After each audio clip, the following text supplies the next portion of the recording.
This event presents the doctoral dissertation submitted for public examination for the purposes of the doctoral degree by M.A. Owen Kelly. The official opponent, Dr. Bryan Alexander from the National Institute for Technology and Liberal Education. As the Custos appointed by the Doctoral Committee of Aalto University, School of Arts, Design, and Architecture, I declare this public examination open.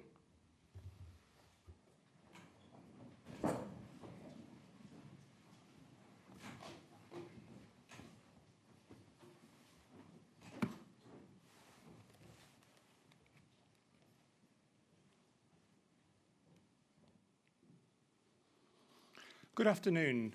I'd like to start by saying how I'm very thankful for coming this afternoon, and I hope by the time you leave you find it's been a worthwhile use of a wet Friday afternoon.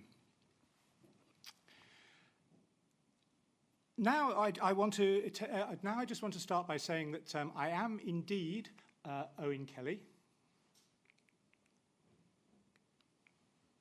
and that I do. This is not, for some reason, actually presenting my slideshow.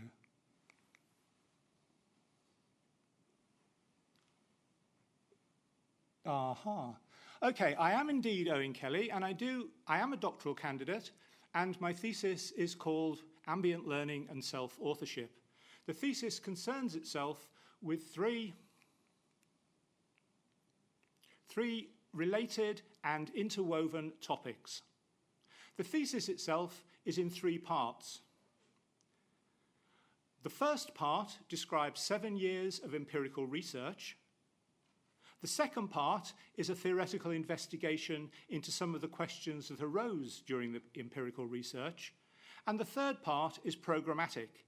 It asks, what can we do in the real world with the ideas that we've learned in the first two parts?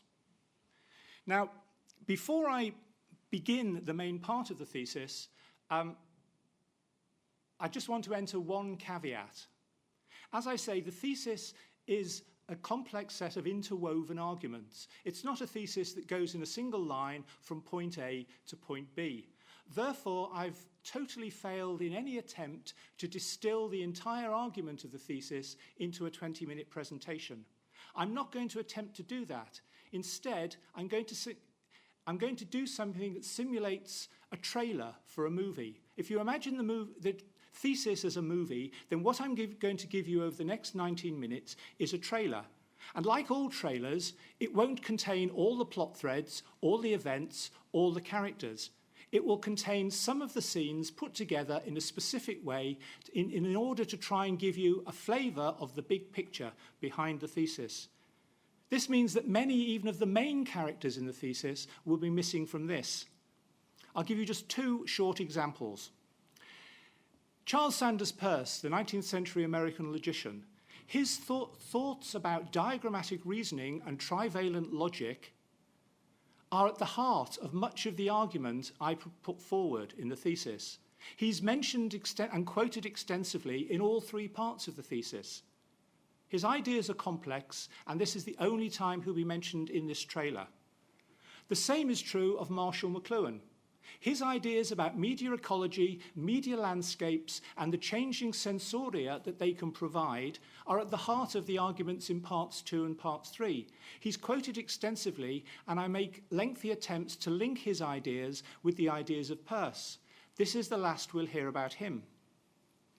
It's also the case that there are many, many other people who appear in the thesis with ideas that are simply not going to appear here. They range from poets and writers, from novelists and painters, to psychiatrists, psychologists, theologians, Eastern gurus, and philosophers.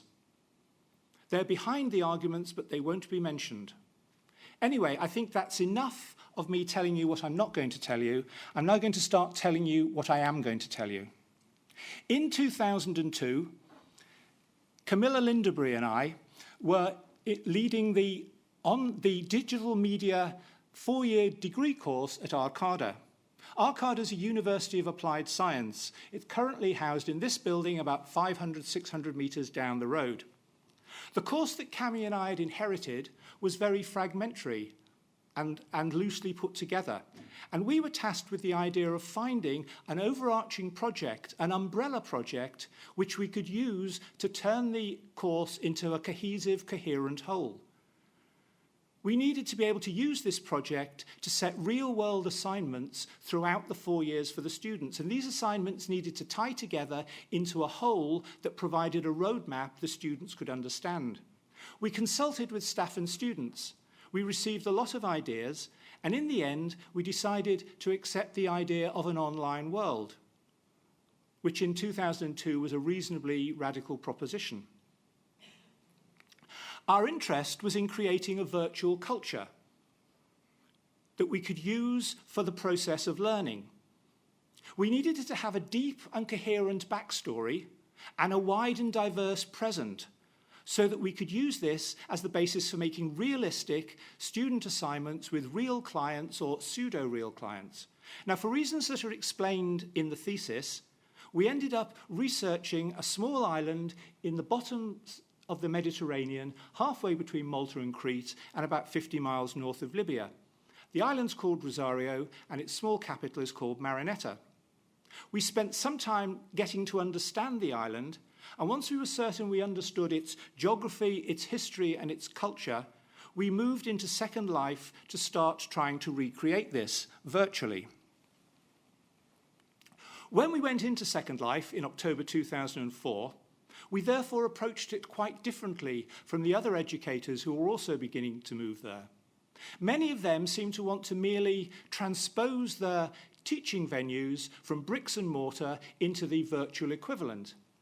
Many of them also seemed to want to simply transfer their teaching methods from what they did in wherever they were based to what they would now do in Second Life. So we would see students sitting around listening to or being typed at by a lecturer. We approached this very differently. We saw it as a laboratory, as a kind of petri dish within which we could test and develop our virtual culture. Most educators were annoyed by, wanted to ignore, and even wanted to get rid of the other residents of Second Life. We wanted to embrace them because for us, they were potential learning objects. This led us into different experiments, different types of experiments from many other educators, and we therefore drew different conclusions. We soon stopped being interested in building better hoverboards and the like, and started wondering if we could categorize the residents of Second Life, looking at why they came, what they did when they were there, how they met other people, where they went, how they knew where to go, and what they learned from all of this. We discovered that we could define 3 categories of users, and that once we knew which category you fell into, we could fairly often predict your behavior in a wide range of circumstances. We also found that these 3 categories of users had 4 ways of employing Second Life in their own lives, 4 ways of approaching it. Now, I'm not going to go into these in any detail. I'm just showing you these at the moment to indicate the kind of empirical research that we were doing. Because from this research and further research activities, we realized that Second Life affected people emotionally rather than rationally. That people approached it with joy, happiness, sadness, and anger, not with the kind of rational approach of, this isn't really very interesting. Now, finding this out obviously had an enormous implications for education and learning, and in particular, education and learning in digital realms. So I started asking a load of questions about the relationships between people, emotions, learning, thought, and venues. And out of all of this mass of questions, I decided I needed a foundational question. And after a while, I decided that was, what is it like to be a human being? With this question in mind, I was advised to start probing Descartes' ideas of the mind-body split. Descartes is one of the fathers of modern science, and he believed that we have a body that's made of normal material, that can be weighed, tested, touched, etc., and that we have an equivalent, a mind or a soul, that's made out of a different kind of material, a special kind of material that cannot be seen, weighed, tested, and does not obey the laws of physics. He further believed that these two are joined in every human being at the pineal gland.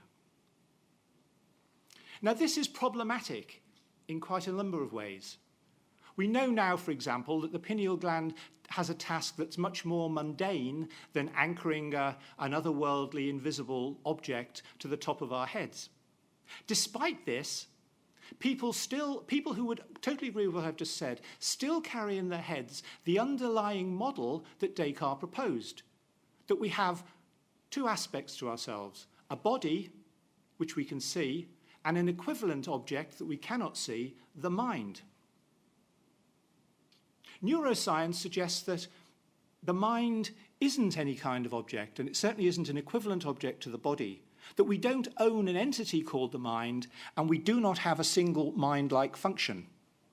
Rather, we should see the word mind as a collective noun like engine, a word that in daily life we use functionally without considering its ontological status. A car engine is any collection of parts that, when acting together, move a car forward. Does it have cylinders? I don't know. Does it have spark plugs? Doesn't matter. It's moving the car forward. We'll call it an engine. Mind, in the way that we normally use it, is the same. A mind is a collection of brain functions and brain processes that, acting together, move a human being forward. Does it have an id? Don't know. Does it have a subconscious? Doesn't matter. It's moving this person forward. Therefore, we'll call it a mind. It turns out, however, that the false idea that we have an equivalent to our body called a mind is not the only way by far that we're wrong in our thinking about our mental processes. Let me demonstrate this by briefly describing two famous experiments.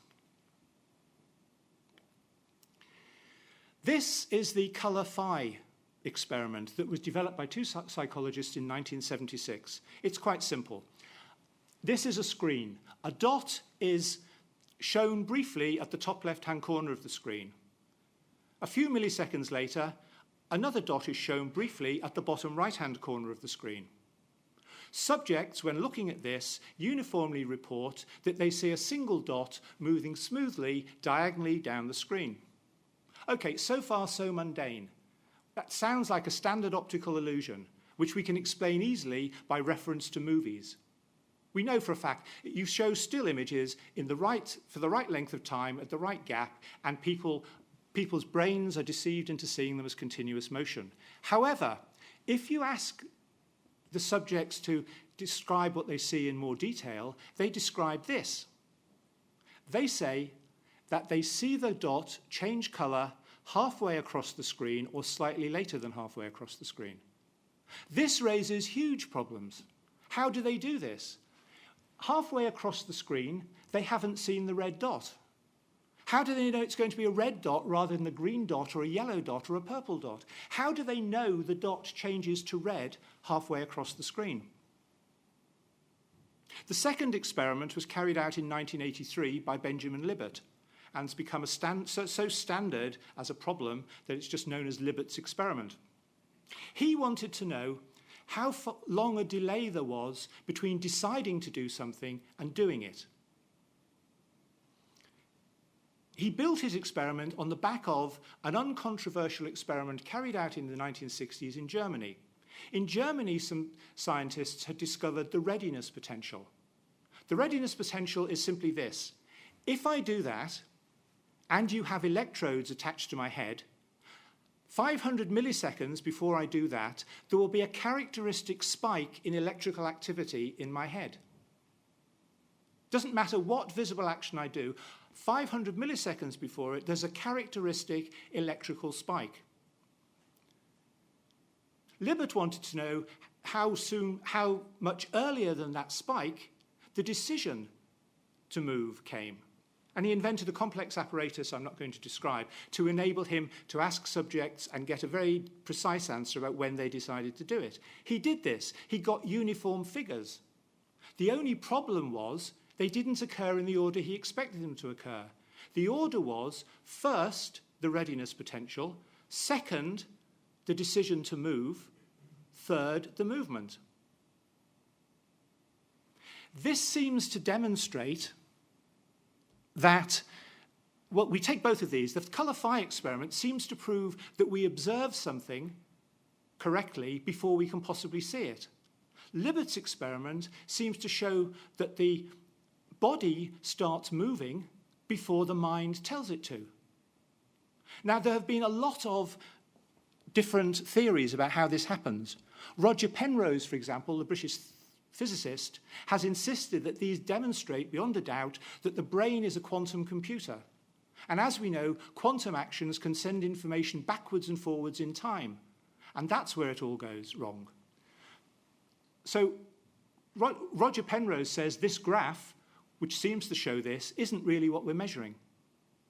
However, Daniel Dennett, the American philosopher, says that Daniel Dennett says that what Roger Penrose is doing is simply illegitimate. You cannot claim to have solved a mystery by inventing a new mystery.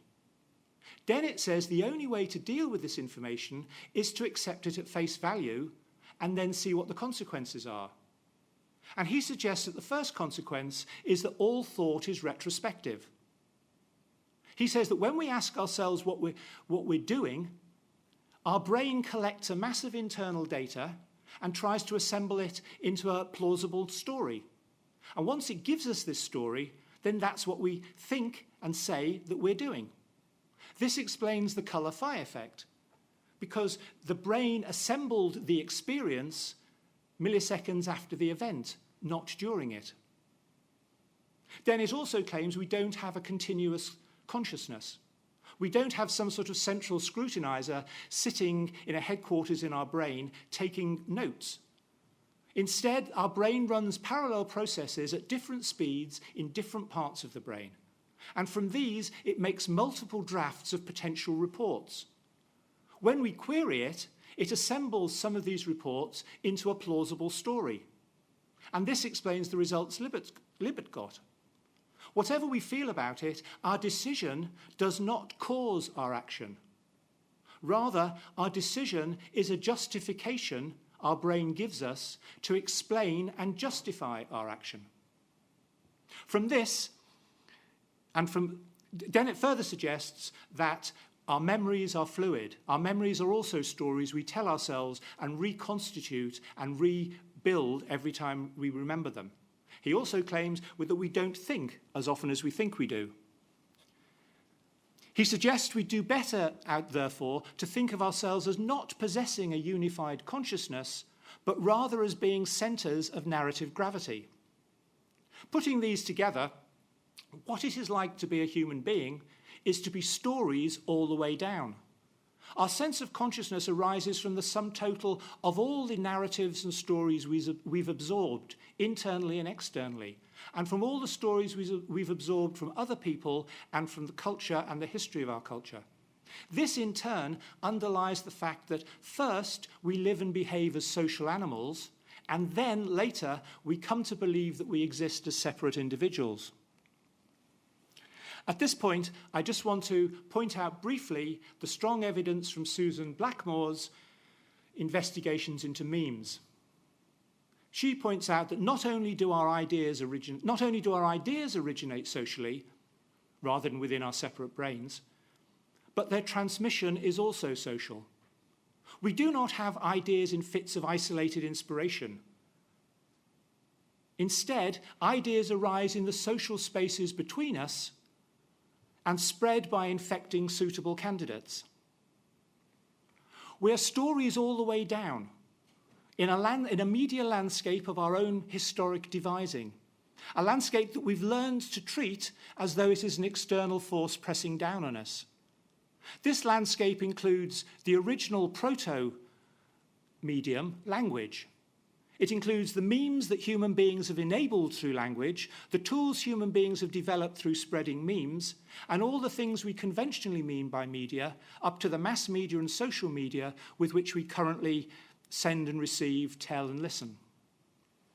Knowing that we are social animals that have learned the trick or the skill of pretending to be separate individuals, We can, if we choose, turn ourselves round and attempt to achieve a position where we can co-author rather than be authored, where we can act as communal narrators with regard to our view of ourselves, our relationships, and our place in our own lived worlds.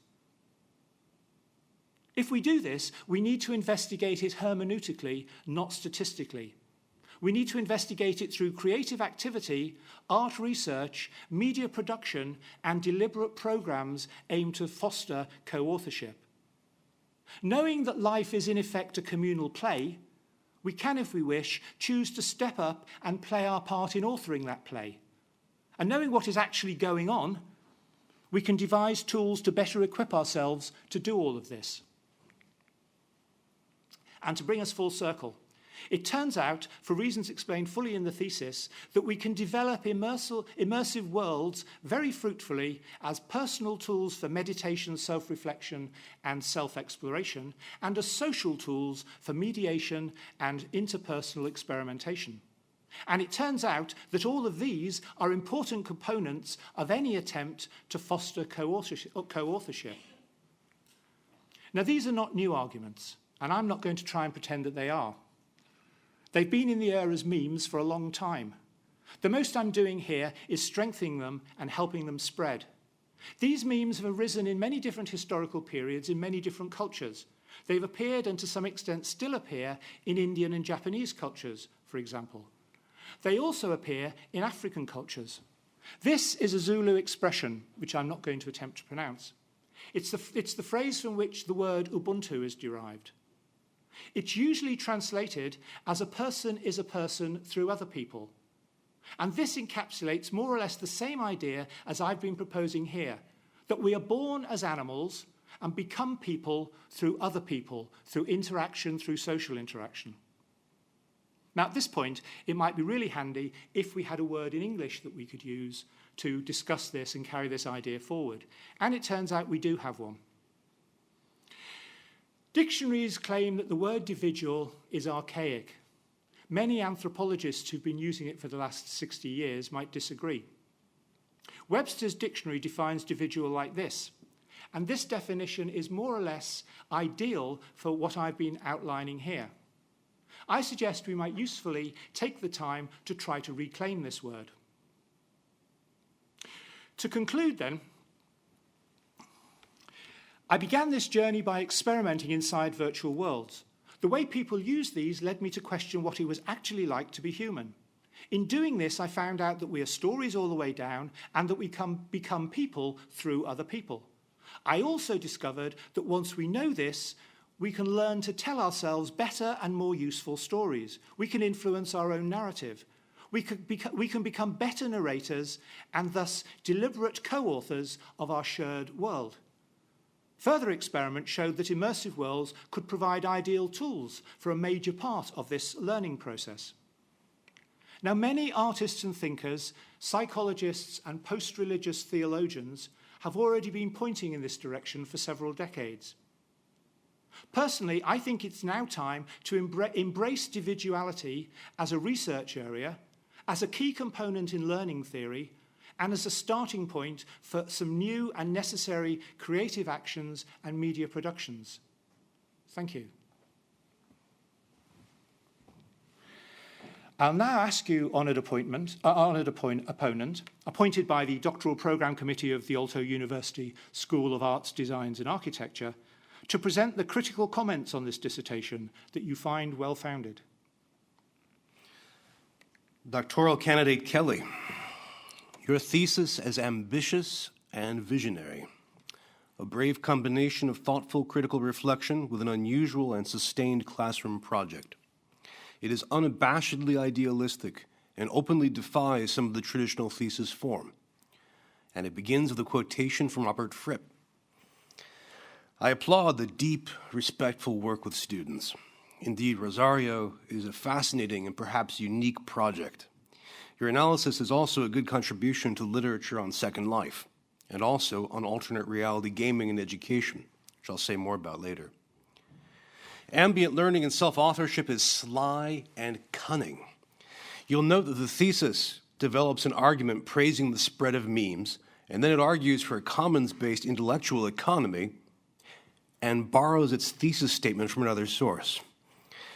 Elsewhere, it praises commonplace books, and then its central section consists, avowedly, of a sequence of readings unorganized by principles other than temporary interests and the passage of time. It uses the word wandering on page 104.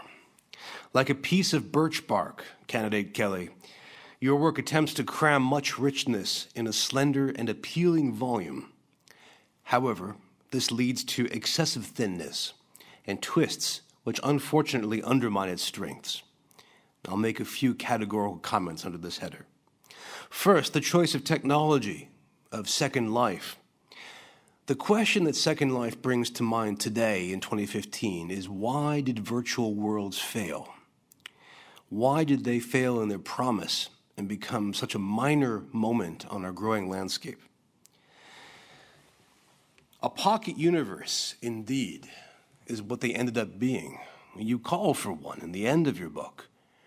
But that is what many of them actually exist as, since the experience of virtual worlds is often one of isolation, a very hyper-personal space, indeed an isolation tank. You can't explore virtual worlds without addressing that catastrophic fall. Moreover, since Second Life today is such a scarce and barely used place, it becomes a poor place for learning about how to live online. And we can break this down to details about why that happened, and I'll return to that with my questions. Instead, I think we can consider alternative locations for the work that you do, candidate Kelly. For example, the digital storytelling movement is all about creating powerful emotional work. It has an explicit curriculum about engaging people emotionally. Storytelling itself, in fact, is something that necessarily engages the emotions. And indeed, the mighty fiction that your students come up with, that's a form of digital storytelling. In fact, if we're going to talk about human beings and consciousness as storytelling all the way down, your work must engage more fully with what storytelling is and how it works. At times, it can risk replacing storytelling with communication. Instead of digital storytelling or virtual worlds, we could look at social media, which is indeed now perhaps humanity's major space for self-exploration. Social media is enormously successful by every possible measure, historical, economic, practical. And I think you would find the work of Howard Rheingold on social media and teaching to be especially powerful for your studies of human consciousness. Indeed, the librarianship field, which is full of information literacy, would be a really good way of approaching this. We have the quantitative measures available to us. In the beginning of your work, you describe having too small an N, too small a number of students to proceed with. The biggest problem with social media is that it is so enormous, it is so large, that it's actually hard to grapple with. We definitely have the high quantities for your work. Indeed, social media is perhaps the best place right now where, as you say, we co-author our own selves. Instead of these, we could look at gaming. I mean, one of the reasons that Second Life's failure is so epochal is because it denounced two other spheres. Second Life positioned itself as an alternative to the web. Second Life's partisans referred to the web as the merely flat web. Well, one ended up triumphing. Second Life also posed itself as a non-game, not a game in any way. But gaming has become the planet's second biggest culture industry. And if we look at gaming and we think about it as a ground for your investigation, we find some wonderful positions. Gaming is great at developing what you call the triad's third term. It's also wonderful for looking at non-brain-based or non-mind-based consciousness, a la Libet. Gaming, in fact, if we consider games to include alternate reality games and live-action role-playing games, or Nordic specialty, we find all kinds of benefits, all kinds of ways for exploring what you work on. Now, looking at games brings to mind the great gaming debate in game studies of narratology versus ludology. That is, are games primarily texts, which we can investigate using the tools of literary criticism, or are they functional games? Are they toys, which we have to look at using the studies of interactivity? looking at Second Life brings those to mind. And when you apprehend your work under terms of hermeneutics and literary textual criticism, you have to sum up this debate and deal with it. Now, I'm referring to your historical project to a degree, but more importantly, where you conclude that we should take digital media.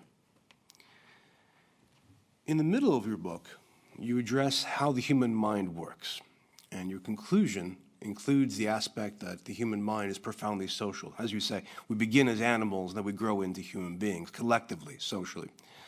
The problem is, your discussion becomes all too individualistic rather than individualistic. We focus on therapy more than on social engagement.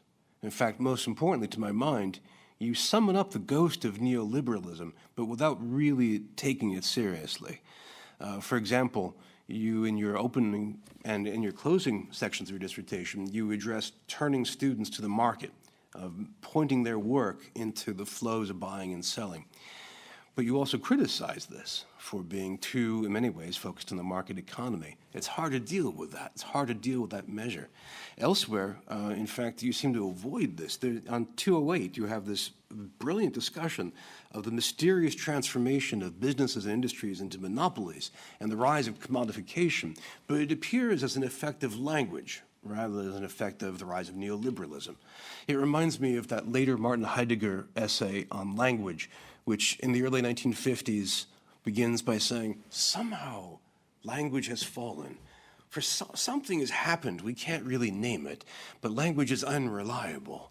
You know, for him to write this after World War II and the greatest enterprises of propaganda is at best disingenuous, if not actually an act of denial.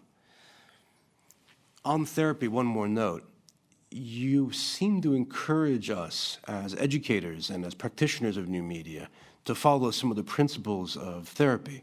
In fact, I think this is the first time I've seen a connection made between Rolfing and digital media. However, there are downsides to this. Namely, one is the political, which I just hinted at, that too much therapy can take us away from politics and the social. And a second, and perhaps larger problem, is that in education, we are largely not trained as therapists. And as a result, we risk having catastrophic effects with our students if we provoke them into therapeutic spaces. Now, your thesis as a whole, I'm going to come back to some of its sections. But I think there are a couple of moments that we can point out right here before proceeding. One is that the literature on technology, on storytelling, and on Second Life requires expansion. There is no, for example, you discuss binaries and their problems, their shortcomings, without mentioning deconstruction, which seems very strange because that's in many ways predicated on transcending binaries. You also, in your careful analysis of students using Second Life, you fail to address some of the major categories of human behavior, namely, I would say the big trio of gender, class, and race. I mean, for example, when you look at student selection of projects by genre, there's a section discussing how some students wanted a science fiction project, some students wanted a fantasy project. It seems to me implicit that there is some selection of these projects by the student's background. Did you see, for example, students selecting science fiction by being male? I think also we could take a look with one more problem. Your focus on language is so critical, it's so important, and yet your selection of medium, of platform, is the least linguistic one we have available. As you mentioned in your discussion, Second Life conversations could collapse into merely being typing. In a sense, what you're describing is a fall into language itself.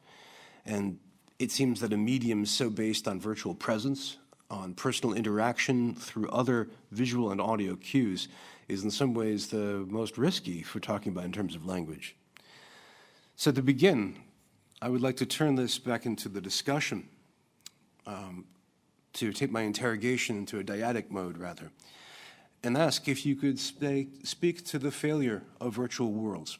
How come they did not take over the world as we know it? Okay, thank you, Bryan.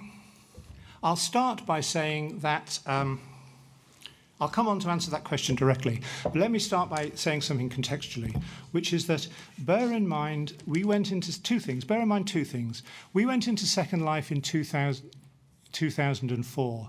That was well before the bubble. It was well before Suzanne Vega did her concert. It was well before everybody you knew was building a virtual campus, etc. So at that time, it was not even the case that people believed Second Life was going to take over the world. We were there before that part of the bubble arose. So in that sense, the question, should we have been in there, might well have applied in the way you phrased it if we'd gone into Second Life in 2011. You might well have said, didn't you notice it was going down? Hadn't you spotted the problems? At the point we went in, I don't accept that as a criticism. The second point is I make quite explicit near the start of the thesis, possibly even in the introduction, that we went in with a very bottom-up, open-ended attitude. We did not go in as researchers with a clearly formulated research plan and questions to ask. We went in to see what would happen and kept notes the way an explorer might keep notes, exploring the surface of another planet. That's the third thing, just picking up from some comments that you made there.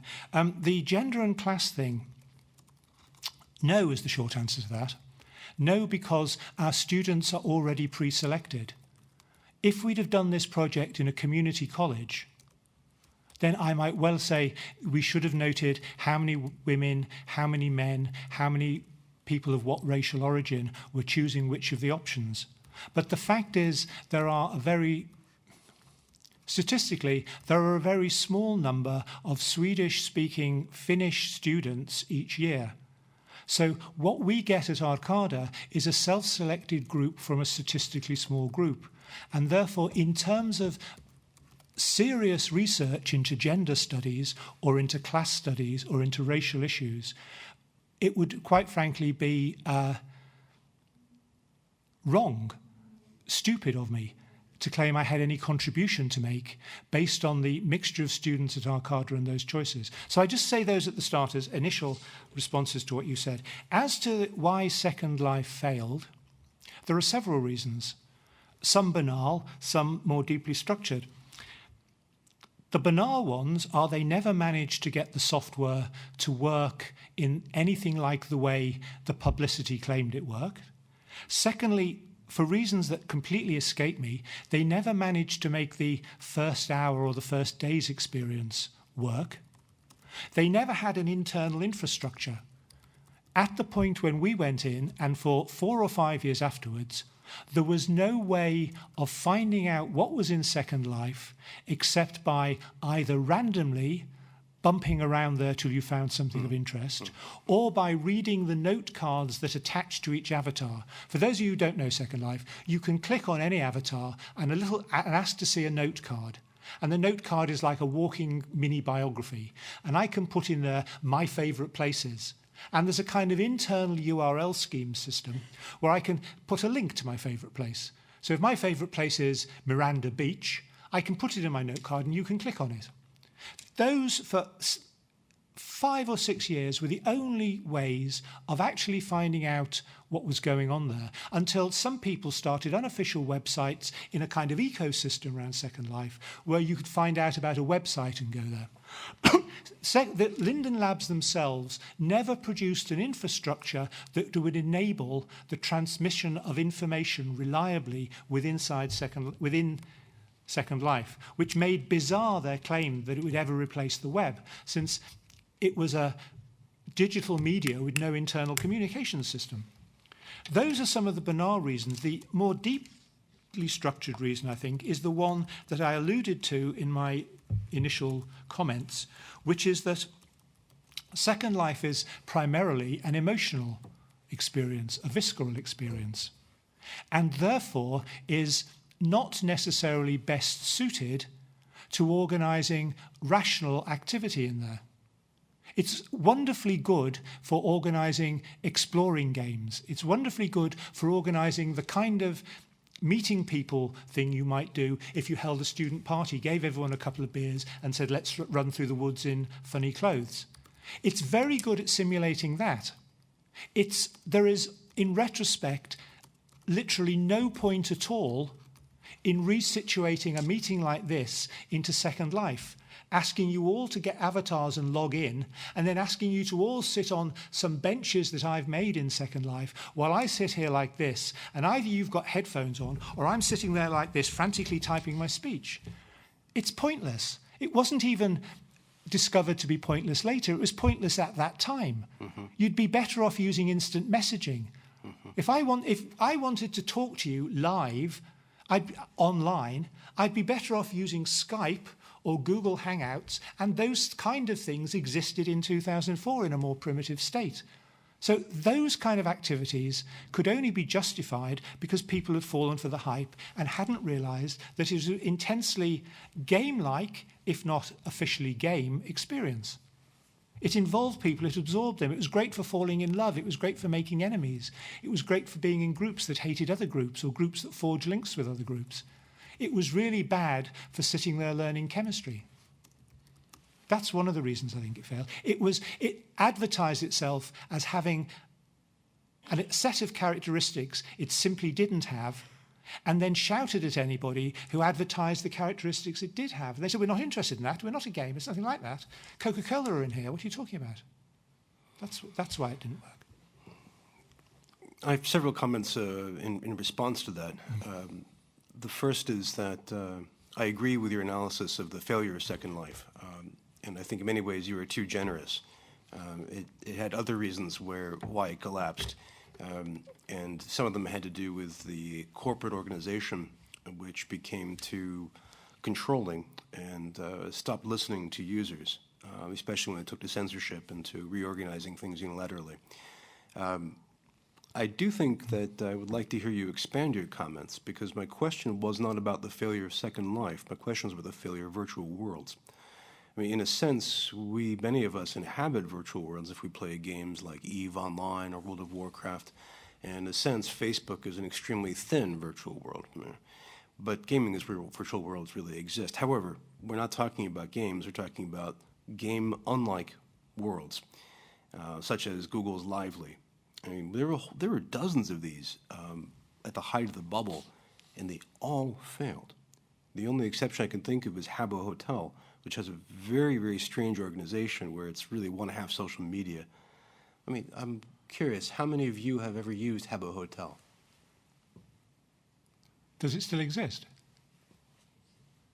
Well, if there wasn't a resounding yes right away, it says it exists, but perhaps not with the enthusiasm of YouTube. And that's an exception, because half of it has low-quality graphics, like Minecraft, and then the rest is social media. Why do you think virtual worlds failed? I mean, they had so much promise. You think back to the 1990 classic Neil Stephenson novel, Snow Crash, which detailed virtual worlds with exceptional quality. And in fact, the term that Stephenson invented, metaverse, is often the term of art for describing this. Why did we prefer to go to EVE Online instead? Second Life, the Linden Labs adopted the term metaverse for what Second Life was, and I think that's part of the problem. You mentioned EVE Online. The graphics on EVE Online are thousands of times better than the graphics in Second Life. One of the structural problems that all virtual worlds faced is that technically they can't use procedural graphics. In EVE Online, or any of the major online multi-user games, the worlds are procedural. What I mean by that is that this bottle and glass have been designated as being on this table by the game designers. So when you come in with your avatar here, they know the glass is here. Second Life and most other virtual worlds are constructed on the promise that users can build whatever they build. So you can't build a viewer for Second Life that knows how to pre-compose the scene, because the scene might have changed in the last half hour. So every graphic has to be generated from mathematical data that is updated live, and the result is very low quality graphics. It's almost like saying, how come all the black and white movies I'm making nowadays aren't being watched? I'm making all these silent black and white movies and nobody's watching them. Why not? What's wrong with them? And the answer is there may be nothing wrong with them within that genre, but somehow, while I've not noticed, People have started watching major motion pictures featuring things called CGI. And I'm still there with hand puppets, wondering why my black and white movies have only got a very small cult audience. I think virtual worlds found themselves in this position because there were technical challenges that haven't yet been solved. The nearest that I've seen to it being solved was in the, sadly, short-lived Lego world. And I would suggest that the reason Habbo Hotel worked, the reason Minecraft works, and the reason I at least thought Lego World worked, was because they're not trying to achieve any notion of photorealism at all. In Lego, you've got these little Lego blocky characters and bricks that move around. The graphics are simpler. Habbo Hotel sets it up so you don't expect to make an avatar that looks like you. In Second Life and other similar worlds, you are invited to make an avatar that looks like you, and people spend days buying bits of hair, buying dresses and stuff to get something that looks like me. And it looks like me until I log into EVE Online and realise it's really just a black and white movie with hand puppets. So there's a major disappointment there, and they're based around technical challenges that can only be solved by moving away from photorealism. Custos, am I allowed to interrupt Candidate Kelly? Okay. I've stopped. As a foreigner, I am always very careful about local customs. As an American, I am not necessarily so careful. I think what you described works well in terms of Lego. However, I don't think it works well in terms of Minecraft. And the reason is because Lego is a pre-existing brand that every child on Earth and every good adult knows. In fact, you have a Lego piece on your display right now, right? Yes, it's my custom-made iPad holder. Legos are awesome. But Minecraft began as nothing. It began ab novo. No one knew anything about it. And, of course, Notch saw it take off like crazy in just a week. And now it's a worldwide cult phenomenon. If you started Minecraft not knowing anything about it and you began using it, the graphics are simply appalling. The sun is a square. They're curious, thumpy beasts that move around and you're not even sure they're beasts. And yet, as we all know, it is immensely powerful. I submit to you that there is something else going on that makes that succeed. What would that be? Well, I'm not so sure that we're disagreeing here, because I think it's a matter of expectation. When you move into Minecraft, I'm sure there is a dropout rate of people that do think, this is just appalling, this is just silly. But it doesn't hold out any promise of getting more realistic when you get used to it. It says, here is a world constructed on very different visual principles. It is in fact similar to Lego. We're going to make things out of we're going to make things out of these construction bits. It's not going to get any better than that, except you can make elaborate things out of construction bits. It holds no promise of me making an Adonis-like avatar for me and finding some woman who's made a Brigitte Bardot avatar for her. That's simply not part of it's simply not in the landscape. So it sets up a set of expectations that it can match. And Minecraft got more complex as it progressed as bonuses. People were happy with it at the initial level. Linden Labs always proclaimed, and all virtual world owners always proclaimed, it was going to get better. Minecraft started on the assumption this is a game, it's like it is. It's like Ludo. Don't come complaining to us that Ludo or African Tarty are too simple. They are what they are. And I think that is an important psychological factor. That is a very, very important factor, and it's one of the reasons why we don't speak of a Minecraft bubble. We don't have claims that we will all inhabit Minecraft, although we may have children that effectively do. I think I would add a few more details to that, though. The promise of realism is important, but also in Second Life was the promise that it would be unrealistic realism, that you could have dragons.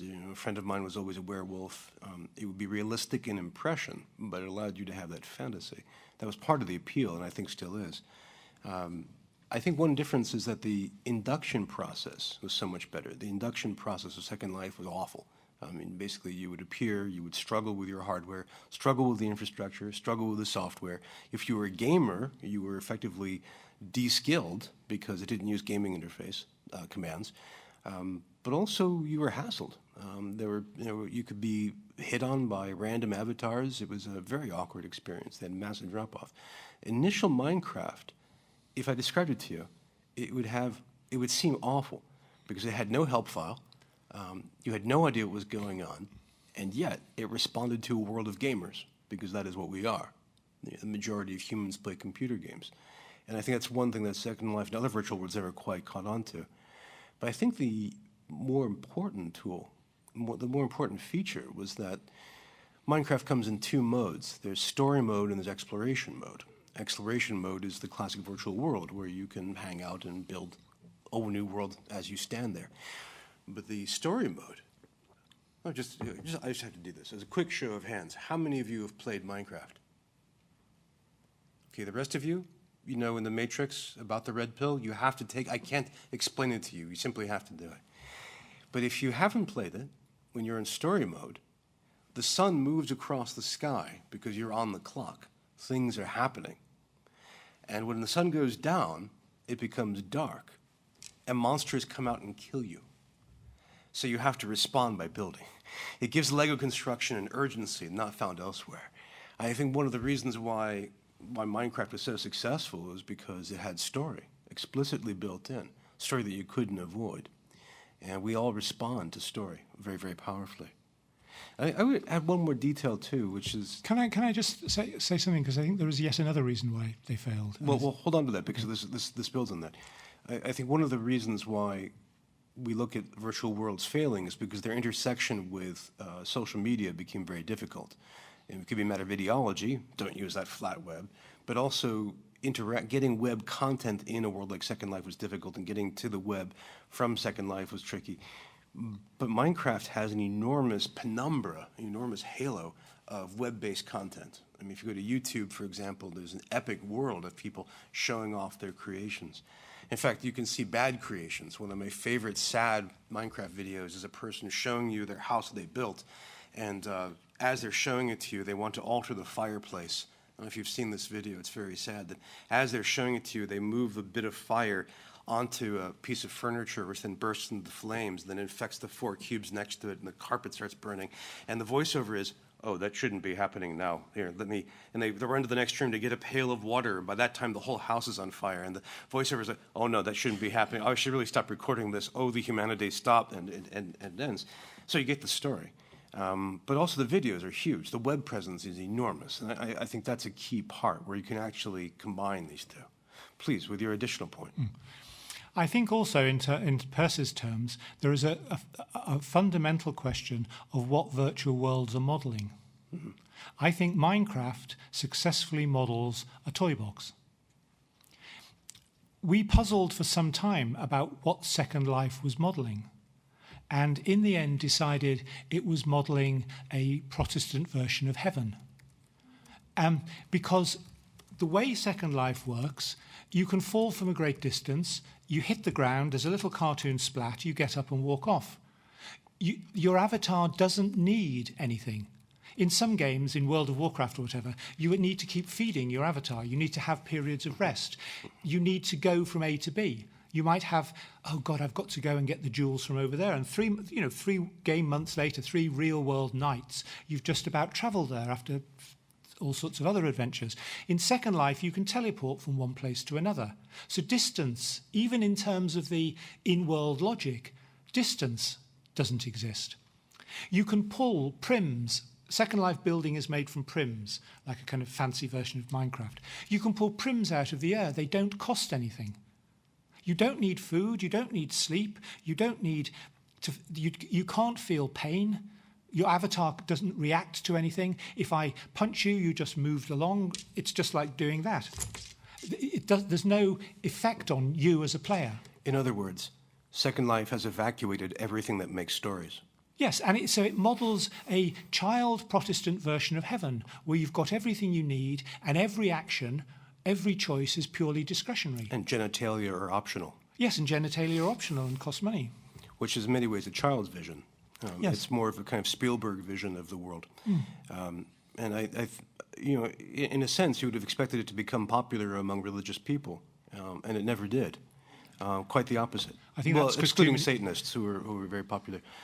I want to take this back a little further on the story question, because I think it's one of the developments that's happened over the past 20 years is that we have developed storytelling using every platform that we can. There's storytelling by Twitter, storytelling by blog. The podcast world is a huge world of storytelling, and obviously YouTube is crammed with all kinds of stories, some that you may wish you had never seen before, but it's nevertheless being used. And email continues to be a font of storytelling, as the continuous spread of urban legends tells us. I'm curious if we could speak more about your sense of story all the way down. Does this help drive our hunger for turning each new medium into a storytelling platform? Yes, I think it does. I think each new medium is a way of telling stories to each other and, importantly, to ourselves. I mean, the notion of stories all the way down is a notion in which we constantly refuel ourselves, reorientate ourselves, and reassure ourselves that we exist in a consistent way by telling and retelling stories. This is Dennett's point about the nature of memory, which has been confirmed by neurological and neuroscience practical experiments, that we reconstitute memories, that we don't retrieve them. Yeah, I can remember. I mean, I think there's a specific example that I may actually have included in the thesis, which is that when I was asked I remember being asked when I was 10 what my earliest memory was, and it was when I was 2, sitting on a Liverpool tram with on my grandmother's knee. And I remember when I was 15 or 16 at secondary school being asked what my earliest memory was, and I remembered telling this story when I was 10. And then I remember the same thing happening at university. And if you ask me now what my earliest memory is, if it turned out that somebody had been on the tram with a home movie camera, I have no idea to what extent the details I would tell you are details that I have picked up along the way in the telling and the retelling of the story, or whether they're exact details from that moment. This is not the only example of this. If you do transcendental meditation and you're given a mantra and you chant it every day for 40 years, and if you try and then say it out loud, which I did, I have no idea if that's the mantra I was given. It's a 2 or 3 syllable sound. Right. I've done it internally for 30 years or so. Have I changed it? Is it...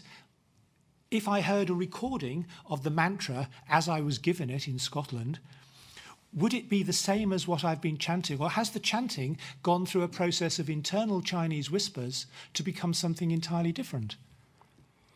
That's partly of what I'm meaning, that we're constantly refeeding stories into ourselves and reprocessing them and changing the emphases according to our current needs, moods, and wants. So in a sense, this is... why literary criticism will always exist. So any literary critical people here should feel happy that the fundamental structure of the human race guarantees your employment. But I think in some ways you're too generous with your example of the video camera. I think one of the problems that we have now that we haven't really grappled with is that digital media is fundamentally, radically unreliable, that we are all familiar with the problem of photoshopping. We're all familiar with being able to fix video in post-production. So even if I was to show you this video shot on that train, we could be suspicious. Mm-hmm. And it's a different, another story has intervened, perhaps, my willingness to hoax you. Well, what do you think, your sense of this? How do you think storytelling is evolving in gaming as a result of our fundamental story nature? Do you think that we will continue to see gaming use stories as a selling point, as an anchor for game functions, or do you think we will see the emergence of new forms of storytelling out of the game engines?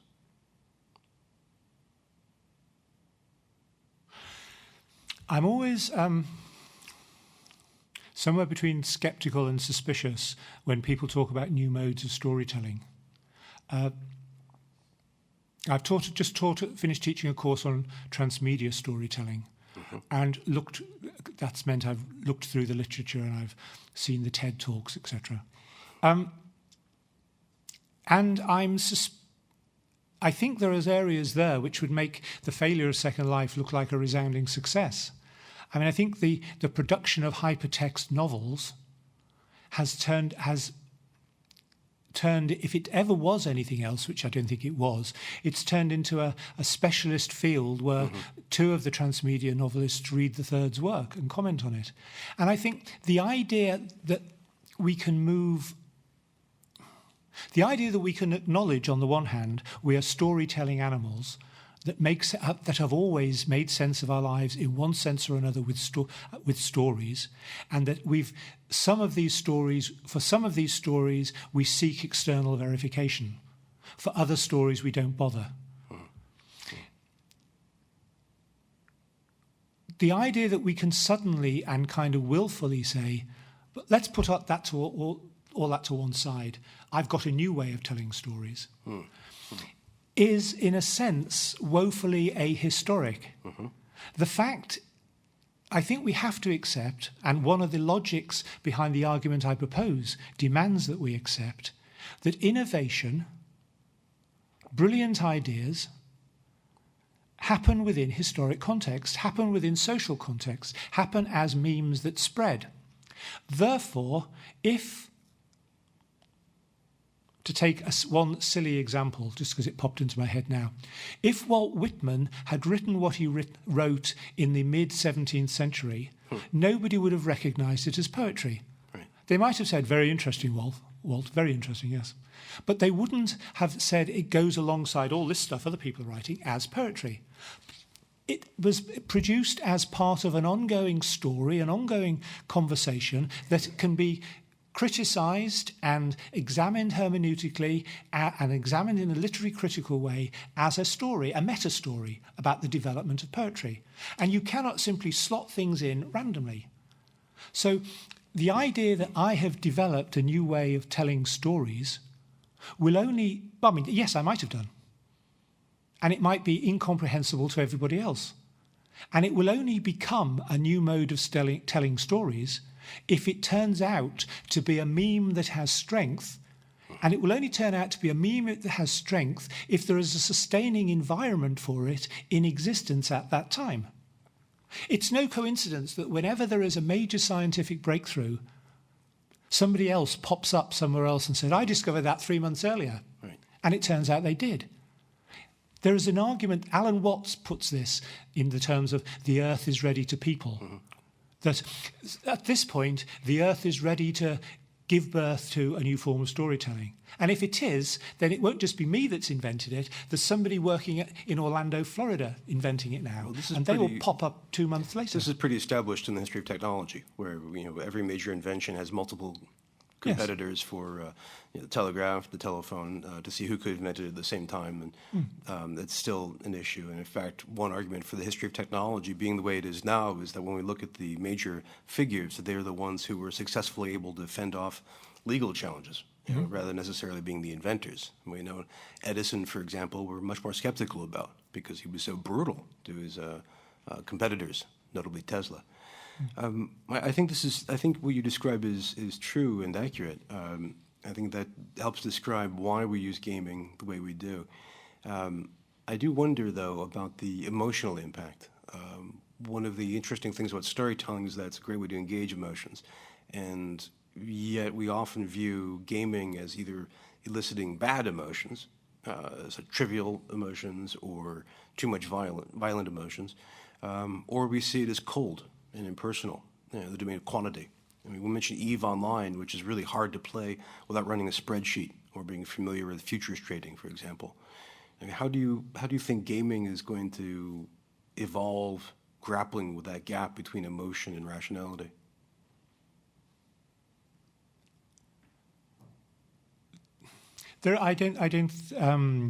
I think games will have genres. I think games, as games emerge, they will have genres. It's like saying, it's a little like saying, how will the printed word evolve? It's a little like saying, at the point when Daniel Defoe wrote one of the first novels in English, Richardson and Pamela is arguably the very first novel in English. Robinson predates them. Right. Defoe predates them. When we look at those, we could, from that perspective, say, how do we think this will develop? How it developed was into entirely different genres. That notion of a written story. We must remember that when the novels were first written, they were an interesting and violent change. Effectively, people started publishing lies. A novel is a coherent set of lies that implies an emotional truth. But when these novels were first written, Robinson Crusoe is written as though it was fact. It's a journal that is a pack of lies. And that's how in some quarters it was received. So at that point, we might have said, skeptically, so how do you think all this lying on paper is going to turn out? And how it turned out was the fundamental notion that it's okay, socially, it's okay for me to publish lies. That became totally accepted and uncontroversial. Then the question became, which kind of lies are the most interesting? I like lies about the future. I like lies in which a man and a woman meet and live happily ever after. So then, once the fundamental notion had become embedded in culture, we could then look at how can we use this and what different ways can we use it. Then what is the fundamental notion of gaming? The fundamental notion of gaming is that we can have an experience with multiple possible outcomes which have been predetermined in a statistical sense, but not in a traditional authorial sense. That if we have a game, a computer game, which the creator claims teaches you something, or has a point of view, or is a work of art, then they have designed a world within which all motion, all actions of a certain type leads towards a certain kind of emotional feeling. Most novelists write a novel that starts here, finishes there, takes you through an emotional journey, and you end up feeling something. A games designer, trying to have the same effect, architects a game space within which you can navigate, but ideally by the time you get to the conclusion, you have experienced the feeling, the emotion, the emotional journey that the designer had in mind when they created it. So this becomes architecture as novel. But they can experience it multiple times. That's how you began your answer to my question. And that's multiple times and in different ways. I can play this game until I die, or go back to a previous save point and then try a different path, whereas the novel remains a single object, with a few exceptions. But we can also see there that people like B.S. Johnson, who I do mention in here, and his novel The Unfortunates, produced in the late 60s, that's the story of a man who's a football reporter, which is what B.S. Johnson was, who goes to a football match, and during the time he's in Nottingham for the football match, he experiences a number of things, and he ruminates on the coming death by cancer of one of his best friends. Various things happen to him. It's in 23 chapters. The first chapter and the last chapter are labelled as such. It comes in a box. All the chapters are in separate like little magazines. The idea is you shuffle the remaining 21 and read it, starting with the first, reading the 21 in the order they've appeared after the shuffling. And Johnson's claim is that he has so constructed the chapters that they will refer to each other in a non-time specific way, and you will have a different emotional journey. You will feel the character going through a different arc, a different story arc of despondency, despair, happiness, frustration during the course of the day. And that difference, I would argue, is an attempt at a proto-game in the sense you're talking about games. They're there's a body of precursor literature like that. That's why I said they're exceptional. And we could think back to, for example, Cortázar's novel Hopscotch, which is numerically organized, chapters 1 through, I think, 143. And there's a prologue where he tells you the path you should take through this. Here are the essential items to read, and in what order. And it's not 1, 2, 3, 4, 5, 6. It's like 1, 17, 43, 20, and back and forth. And you can read it out of order, which does yield those different emotional experiences. Maya Deren, perhaps the first female filmmaker, wrote a small book on film called An Acrostic on Film, which is actually organized as a grid, and you get to read it through by jumping around. But one difference is that the materials of that, Johnson's box, Cortázar's novel, are physically still present. And you can access them, but they won't actually change. You have to look at something like Oulipo to get the sense of the potential literature movement, to get a sense of that extraness. But gaming does branch off. And the mainstream novel, if you compare a game to a Jane Austen novel, for example, that's radically different. I would submit to you that is a new form of storytelling, especially on the world stage. But I'm not disagreeing with you, but I'm going to put in a but. But in the terms of the argument I'm making, the precursors are vital, because it's not just the novels we've been talking about. There is also the choose-your-own-adventure books. The choose-your-own-adventure books, for those who don't know them, are books that primarily aimed at children or adolescents, and they work in exactly the same way as Bryan's described.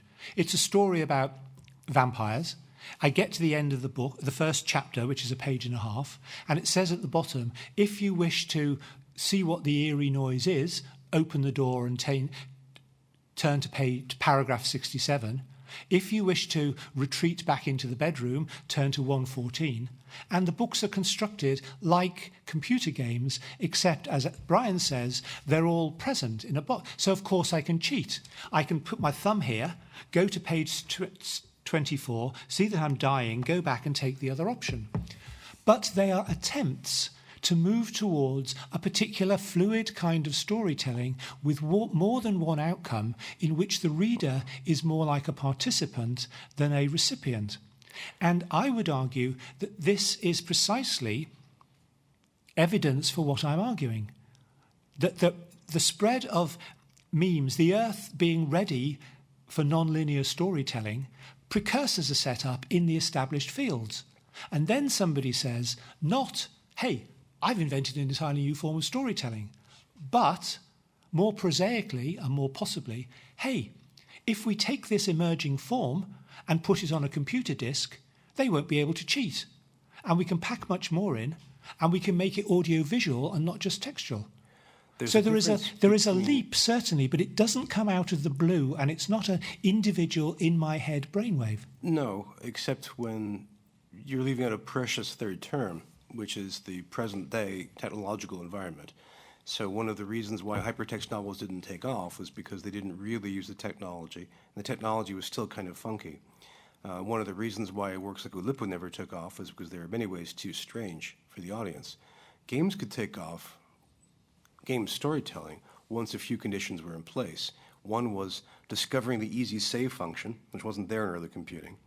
Another was widespread familiarity with computing, which hadn't existed earlier. And another is simply a development of enough audio-visual rendering that you could actually play these games. When you look today in 2015 at, say, the Oculus Rift, one of the reasons why it hasn't really appeared in the mainstream is because it's not good enough at rendering stuff, nor is it interesting in the way that you describe Minecraft. So the present situation also has to be there, which doesn't break your thesis, it just expands it, that you're talking about the present situation plus the precursors being available. Okay, I'm absolutely not a believer in technological imperatives. And a number of people have said that I claimed that I might be because of my adherence to McLuhan's ideas, but I don't think McLuhan was either. That's a side point. The reason I mention this is I don't think there is any one inevitable use of a technology, so that there is no straight line between the invention of radio and rock music. There's no straight line between the invention of the cathode tube and X Factor. That journey is a journey of cultural choices. And yes, the technological infrastructure needed to be in place. But there is no guarantee that once it was in place, there would be a technological imperative that led us to create Eve Online. Quite so. I mean, you could think of the widespread French internet version of NITLE, which France basically did nothing with, and it could have taken off. Or you could think about other technologies which appear and get set aside. Or social attempts to actually get rid of technologies. You could think of the British monarchy trying to step back from crossbows, for example, or the Japanese government's decision in the 19th century to have samurai not use guns. I agree, it's a cultural decision. I like the Marx idea of superstructure and base, where you can really have the interaction between the two. But I think we should dive into other parts of your thesis as well. I'm curious if you could speak a bit more to your the central third of your thesis, which I think of as a kind of literature review, where you try to explain what does it mean to be human, and you work your way through literature of a series of fields. You work your way through classical philosophy, you dive into neuroscience, you also take a look at, if I can say, religion, mysticism, and also therapy. Again, this is where Rolf shows up. So your structure for this is unusual. It's, as you describe it, a wandering process. And again, I think your mention of commonplace books is quite deliberate. This is your way of answering the questions posed by your experience in the first third. I'm not sure if it completely holds up. And one reason is that, as I said in my introductory remarks, you miss some literature which really should be jumped on. But I think also it becomes more of a personal document, a kind of story of candidate Kelly's reading for a few years. How can you justify that? Your book justifies that, but I don't think convincingly. What can you say to add to this? Are you asking me to justify the middle third as a thesis or in the way that it's presented? The latter.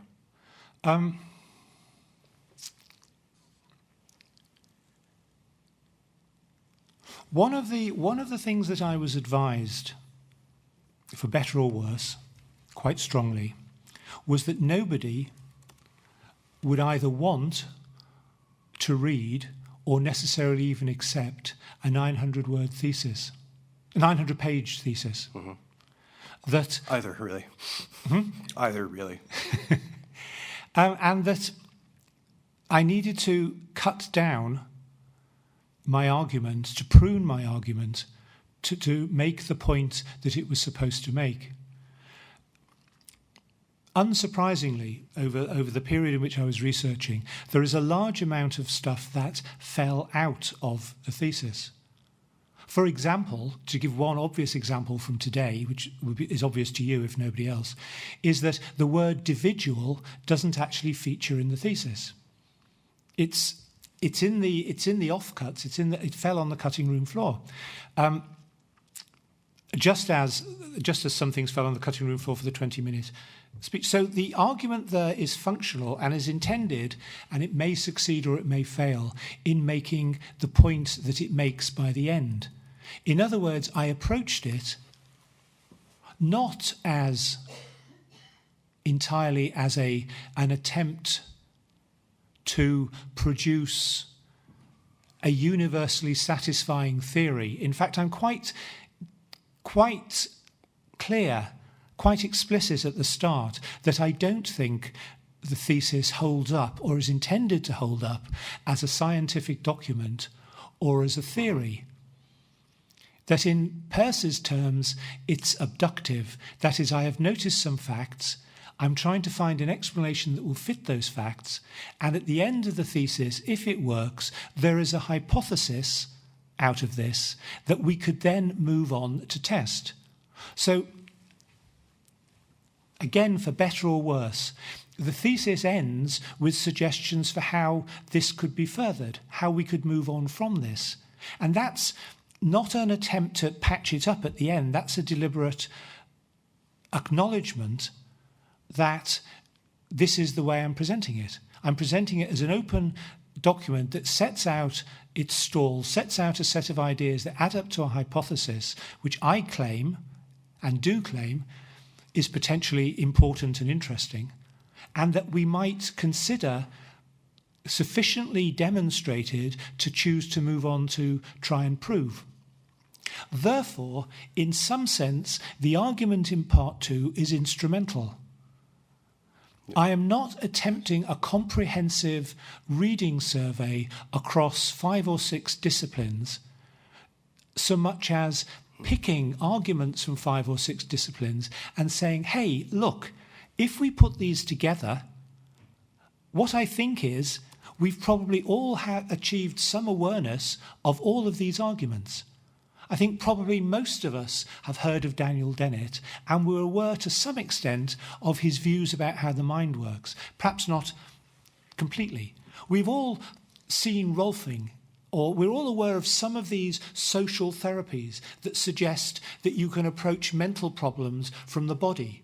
For those of you who don't know what I'm talking about, Rolfing was invented by Ida Rolf. It parallels, in the way we've been talking about, the invention of the Alexander technique. Both of these have different clientele. What holds them together, in my mind at least, is they both assume you can work in both directions.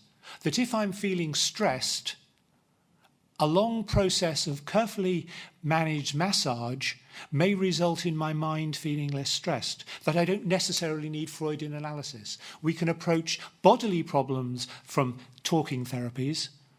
If I get cramps, they may be, in the traditional term, psychosomatic. So it may be that what I need is some talking therapy and I stop getting cramps in my legs. If I'm feeling stressed and tense the whole time and unable to function because I'm worried, it may be I need some sessions of Rolfing and I need to learn the Alexander technique. What holds those together in my mind is that they indicate a two-way flow between mind and mental processes and physical processes. So I borrow those as an example to widen the case, because I'm suggesting there are all these things on the table that we know some or all of separately, and that if you bring them together, they make a strong case by building upon each other, that we are, in fact, stories all the way down, that we become people after being born as social animals through other people. So in a sense, my argument, my gathering of evidence is instrumental, not an attempt to do a literature review. I think that makes a great deal of sense, and I think in many ways the dissertation would be stronger if this is more explicit, to say that in many ways what you're developing is something that is so transdisciplinary that it requires special structure and special measures in order to make it work. I do think that it's a pretty good way of pushing towards some future work. I think especially when it comes to analyzing social media, but particularly for gaming, because of that connection with the body. I don't know if you use this expression in Finnish, or if you use this when you speak English in Finland, but there's a pop culture description or pop psychology description of holding memories in the body. You know, you've got a lot of tension living here in the shoulder. It must be a memory of this and that. It's interesting to see how that prepares itself. I'm curious about your conclusion. Well, I wouldn't say conclusion, your final recommendation for a pocket universe. Did you display any of that in your slideshow? No. I think that's both very powerful and at the same time a little distressing, and I was hoping to see more about it, because it's a powerful way, a narrative level, to conclude a dissertation. And by the way, it doesn't have to meet the criteria of a scientific dissertation, because this is you can have a traditional humanities dissertation. Mm-hmm. But I wonder if you could speak to a few of the limitations. One is that it's a very personal artifact. It reminded me of, say, worry beads. You describe having relationships in the pocket universe. I'm not sure how that works. If it's just you and your thumb drive, what kind of relationship are you talking about? The notion of the pocket universe is a very early stage, and I put it to one side for several reasons. In the original specifications for it, the specifications that still hold, they are optionally linked to a shared world. So you have on a. Let me explain slightly, because otherwise this is going to be completely incomprehensible unless you've read the thesis. I started work and will continue to work on pocket worlds built around the open source version of Second Life called OpenSim. It is possible to construct OpenSim worlds in such a way that the server and client both live on a USB stick. So you have a one-person world literally in your pocket, and you can plug it in anywhere. And yes, you can use it as either worry beads or a kind of personal meditation chamber or whatever. And in my version, it's constructed in such a way as to embody principles of transactional analysis. So there are 3 floating islands in this world, one representing parent, one representing adult, one representing child. The islands are geographically identical, so it's like going back to the same island in different points in time. The 3 islands have simple interactive elements in them, kind of like oracles. So there's a kind of oracle thing in one of them where you can go and pose a question and get a gnomic answer back. That it works in a kind of digital way like the I Ching. It gives you a piece of relevant nonsense which you can meditate on and use as a starting point for thinking through a solution. Also a bit like Bryan, he knows oblique strategy cards. Yes. Inside all of this, in the overall plan, there is a doorway into a shared world that is on a server. So you can choose, which also, it looks like a 4th version of your pocket worlds. Mm-hmm. Now, your pocket world is impermeable to anybody except you. But there is an identical social world. So you end up with parent, adult, child, social. That is. Now, I haven't got that built, and there are, if we want to go into the technical details, which I don't particularly, there are problems with USB sticks not having permanent IP addresses, and the server wanting to talk to a world on a known IP address. Right.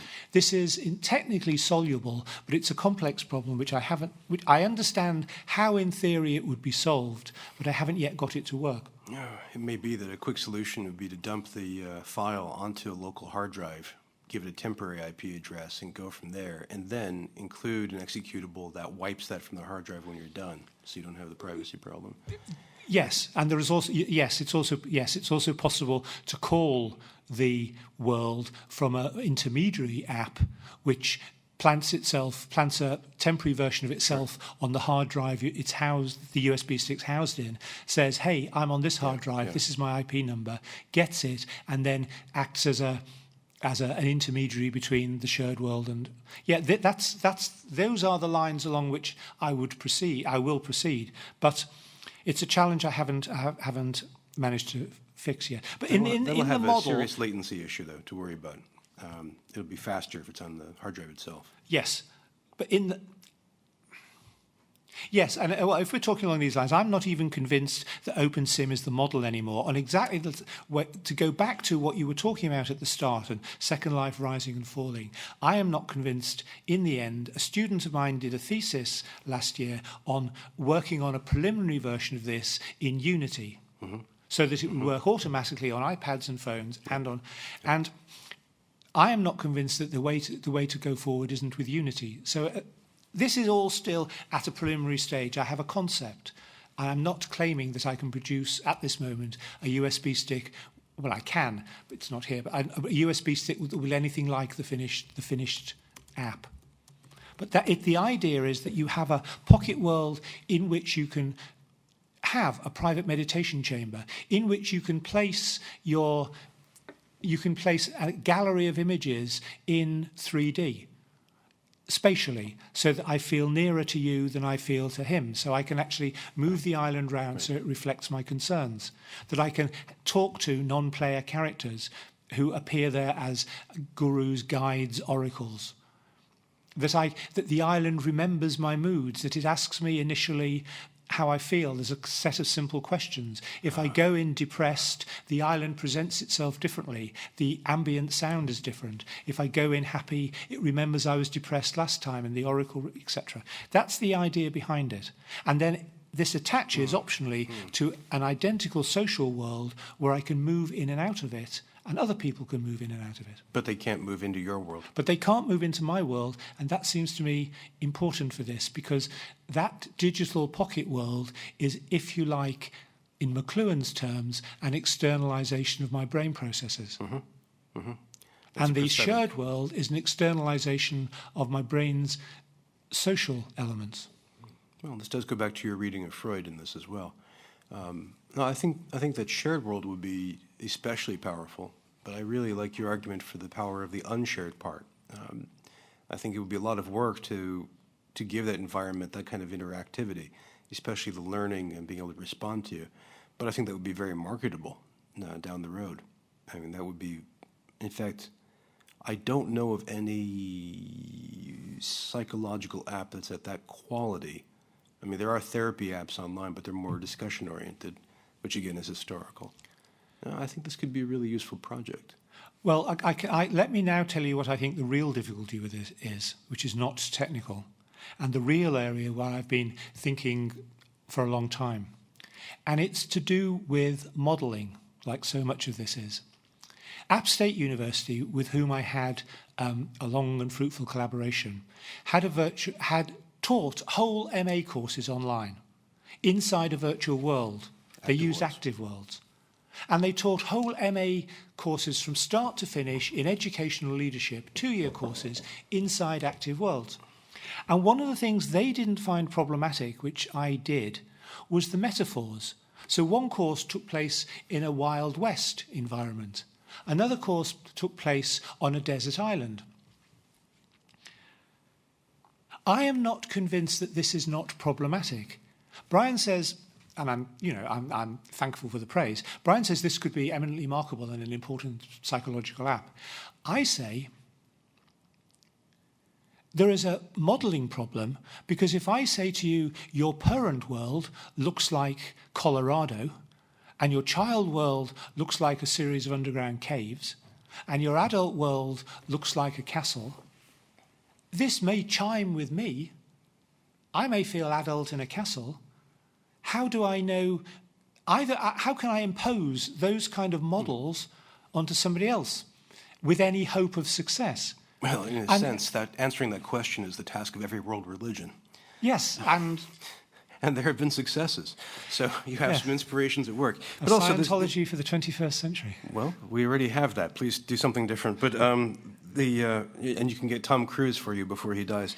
But there's actually a fun science fiction movie where Tom Cruise is repeatedly killed over and over again. It's called Edge of Tomorrow, and it was very satisfying. There was another plot involved, but just seeing Cruise tortured and killed is very, very rewarding. I think this is also, well, on the one hand, this could be a market research question to figure out what would really work. But also, you might fall back on Linden Labs for this and wonder to what extent, or Minecraft, and think to what extent people could customize and build their own. You mentioned the analogy, and I want to come back to that because you, in your opening remarks, you offered a different analogy than in your dissertation. In your dissertation, I was trying to find the page number for this. You used the metaphor, or you used somebody else's metaphor of voice. I think that was Dennett, I'm not sure. When someone says, oh, you're in good voice, or you're developing your voice. It's Dennett, yes. Yeah, we don't literally mean we're speaking about their pitch. You're thinking about the combination of personality, use of certain organs in certain ways, as well as your expectations of how sound works. It's a very powerful analogy, but instead you used in your opening remarks the mind as an engine, which is something which, again, activates multiple different pieces. So I'm wondering if it's useful for you, if you could tease out those two different metaphors, if that's something that would be useful for sharpening your thinking and for moving forward. Okay, the two I didn't actually mean the mind is an engine. If I gave that impression, then it didn't work. Oh, metaphorically. No, I didn't even mean that metaphorically. Well, Let me run that one again, because the underlying assumption in Cartesian dualism, or one of the underlying assumptions, is that the concept of mind and the concept of body somehow have an equivalence. And that when I say I have a body, I'm quite clear about it, and I'm non-controversial. If I do that, I'm not even momentarily uncertain where my body ends and the table starts. Mm-hmm. So we are, to say I have a body, if we try and unpack that, contains a whole series of complex ideas about our relationship to things. I know where your body stops, I know where my body stops. Inside Cartesian dualism, and I'm not now claiming that this is precisely what Descartes meant. I mean, if we talk about vulgar Marxism, if we talk about vulgar Cartesian dualism, in the way it's used habitually, we tend to mean that there is an equivalent, invisible, quasi-object called the mind. My point was that this equivalence is not true. That instead we should see the word mind as a collective noun in the way we see the word crowd as a collective noun. There is a crowd outside tells me nothing about whether you're in that crowd or not. And if you leave that crowd and somebody else joins it, it's still a crowd. It's still the same crowd. And if half the crowd leaves and other people, it's still the crowd outside Aalto. Crowd is a collective noun that doesn't imply anything specific about the constituent parts. Right. My point was that the term engine is also a collective noun. Mm-hmm. That's the point I went through. I open the bonnet and say, there's the engine.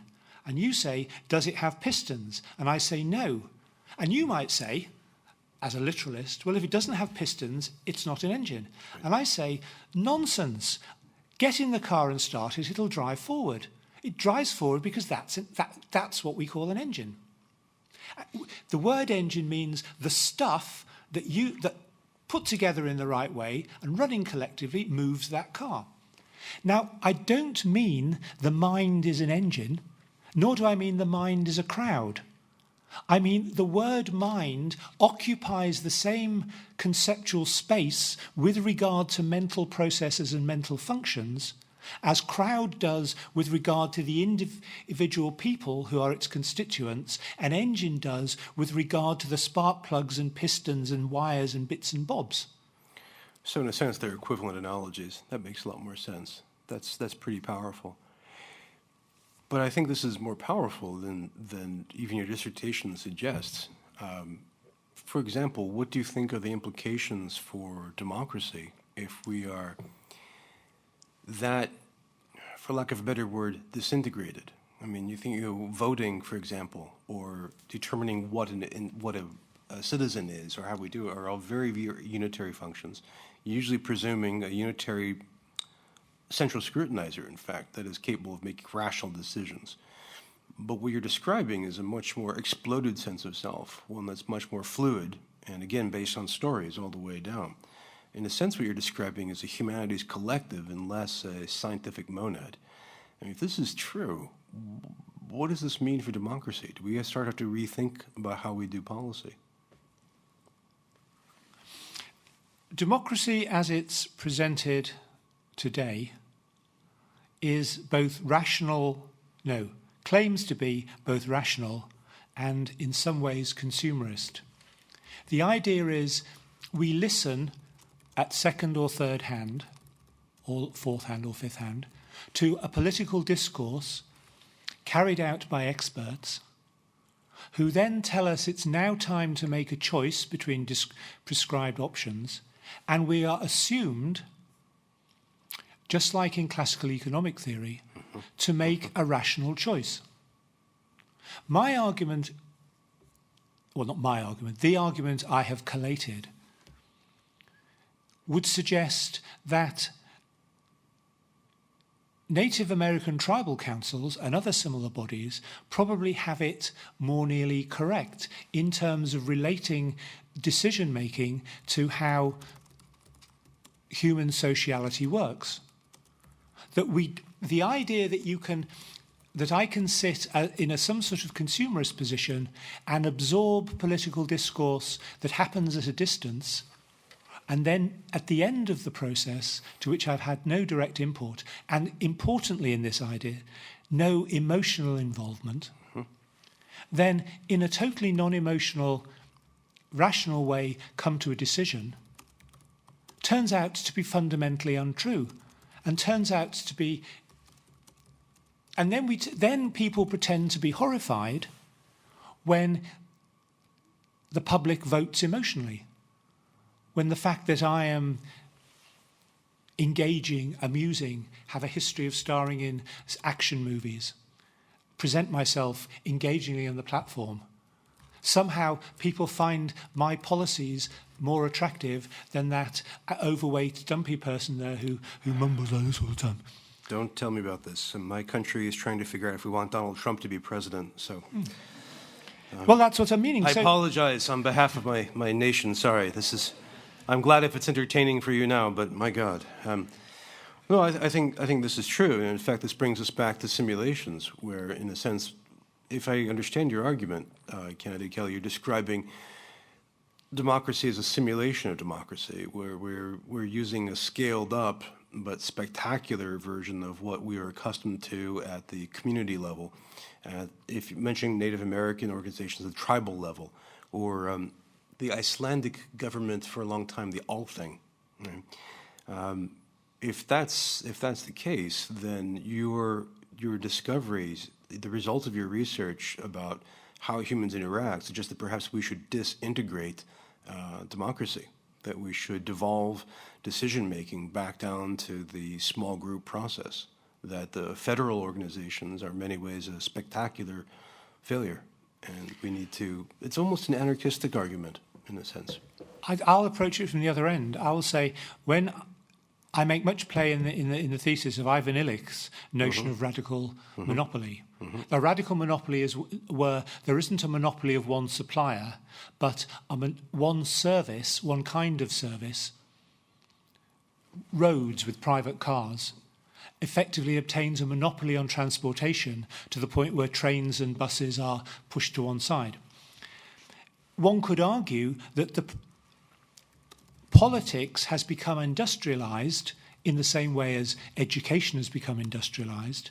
There is now a political class for whom politics is a post-university career choice, and that there has always been and continues to be people who are not in the political class who argue that we ought to be having bottom-up political decisions in the way that you're describing, that decisions should filter upwards, not be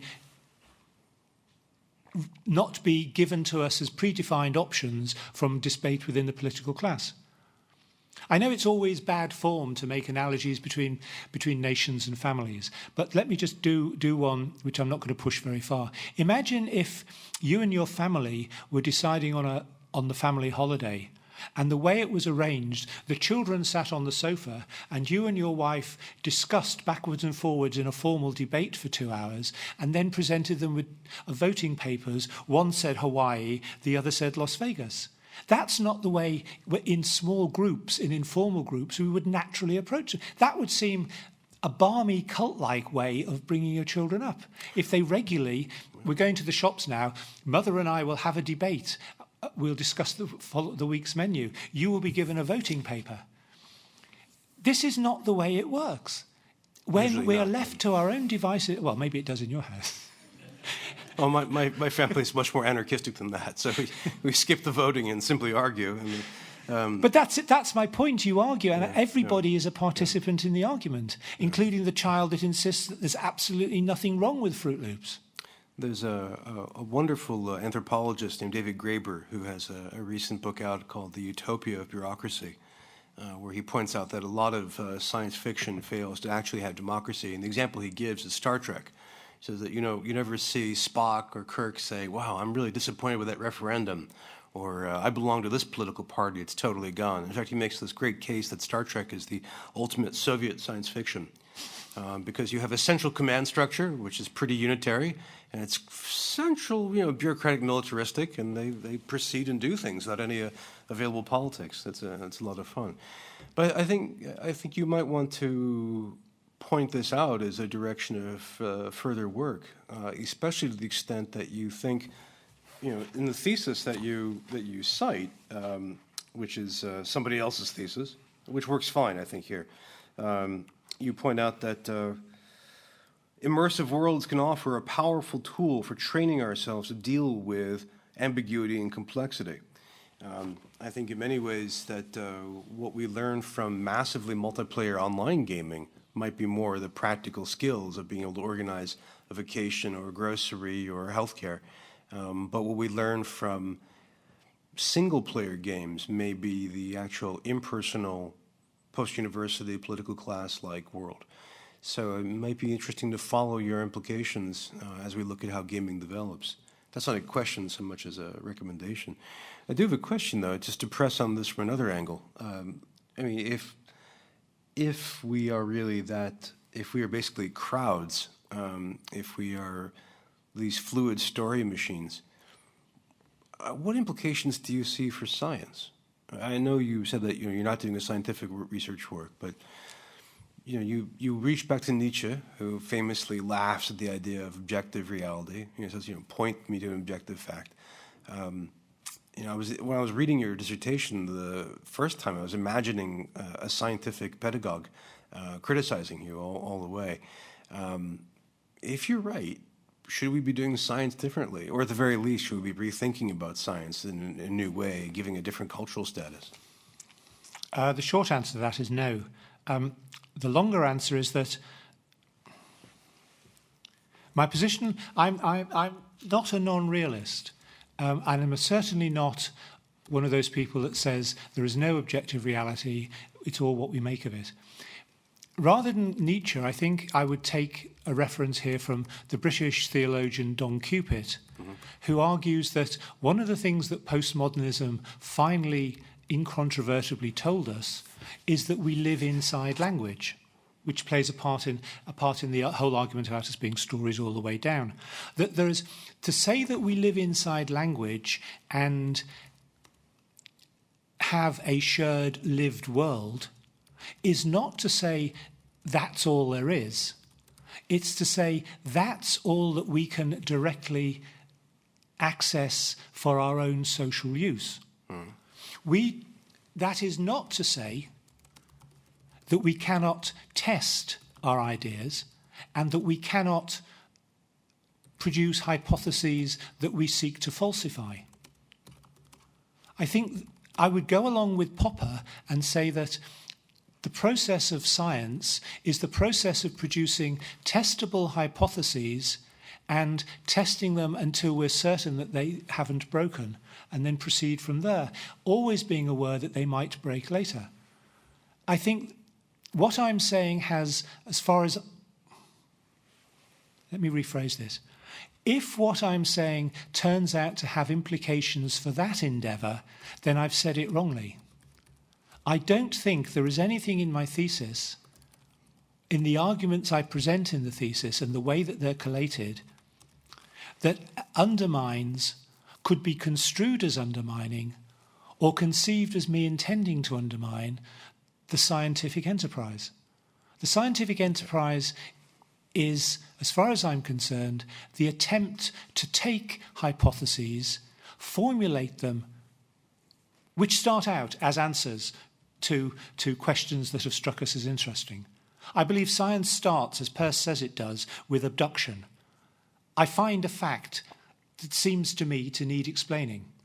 I look around for something that I might use. I scrabble around for something I might use, hold on to as an explanation. I then, after initial testing, decide that this is strong enough to be a hypothesis. At that point, the scientific process kicks in if it's relevant to my particular inquiry. And I then put that hypothesis through a series of as strenuous tests as I can imagine.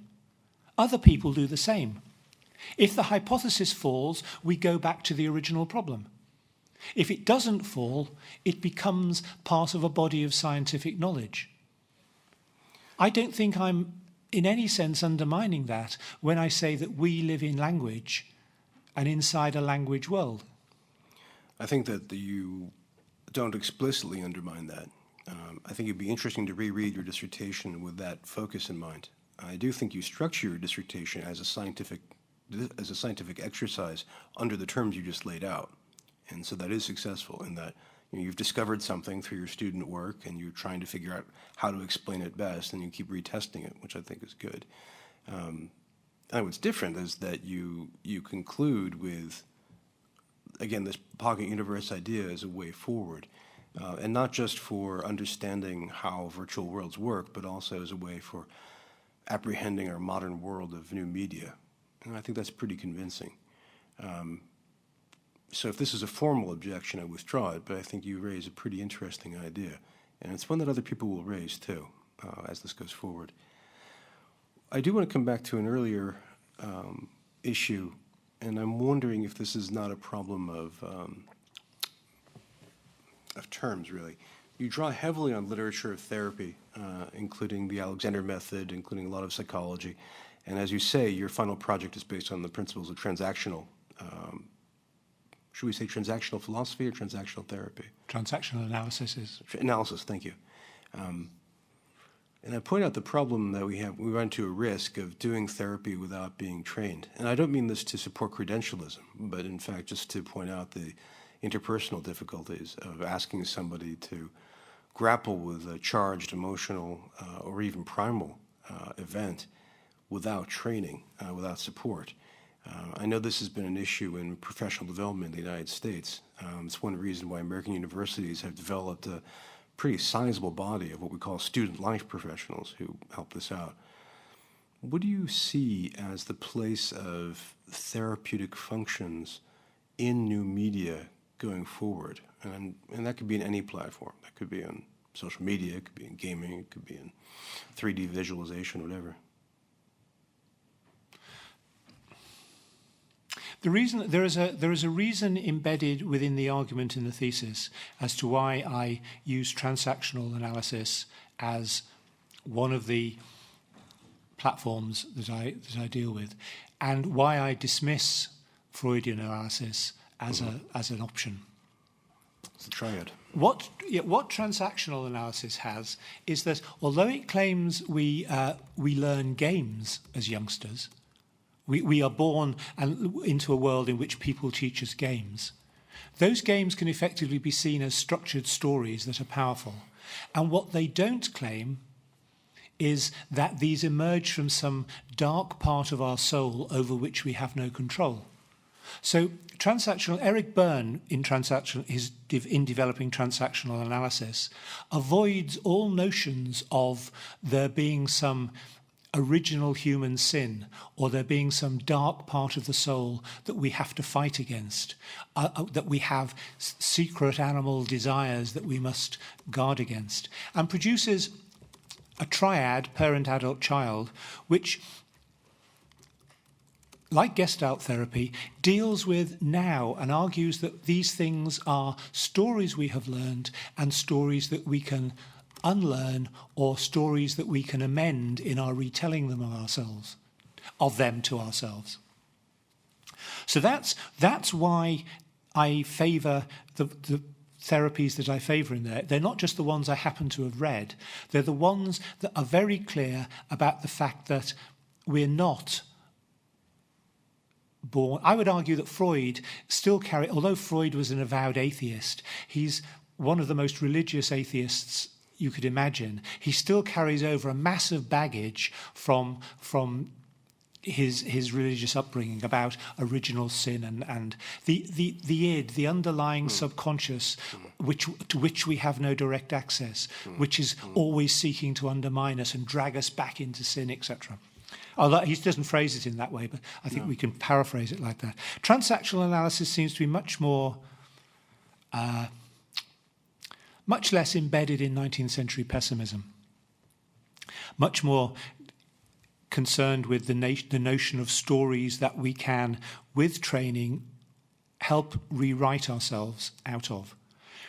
In answer to your question about where this stands in formal education, which I understood you to be asking, no, I'm not suggesting that trained teachers should suddenly add the job of psychiatrist to their curriculum vitae. I'm suggesting that we may be looking at ways in which therapy, in the widest sense of the word, which I'd be more interested in kind of Martin Seligman's positive psychology than Freudian analysis. Therapy seen as a way of structured talking that enables people to retell stories they've embedded in themselves, memes they've embedded in themselves, in a way that enables them to address them, is something that perhaps ought to be, no, I'll go further than that, is something that should be included in what we term in the widest sense our life educational experience.